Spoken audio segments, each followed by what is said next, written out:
In today's video, I'm going to teach you how to reset your OBS Studio with default settings guide. If OBS has started behaving oddly, your scenes won't load right, or you just want a clean slate, a full reset to default settings is a quick, reliable fix. I'll walk you through the exact process and explain what's happening at each step so you know what to expect. Start by opening OBS Studio on your computer. We're not changing anything inside OBS yet, we're just using it to get to the right place on your system.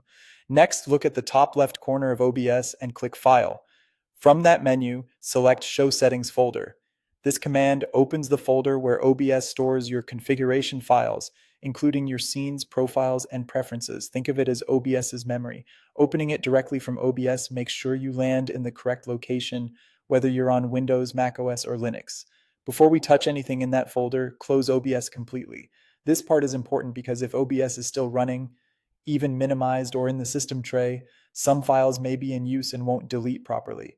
Make sure the app is fully closed so the reset works cleanly. Now switch to the settings folder that opened earlier. Inside, select everything you see, all files and folders, and delete them. You're only removing the contents of this OBS settings folder, not the OBS application itself. Deleting these files clears out your saved scenes, profiles, hotkeys, and other customizations. This is exactly what triggers a full reset. If your system uses a recycle bin or trash, you'll likely see those files move there first, which can help if you need to restore them later. If your system asks for permission to delete, go ahead and confirm. Once those files are gone, reopen OBS Studio. OBS will start as if it were newly installed, loading its default configuration.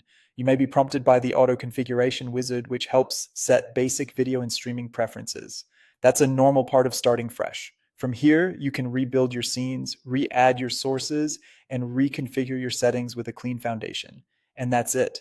By opening the settings folder from OBS, fully closing the app, deleting everything inside that folder, and launching OBS again, you've performed a complete reset.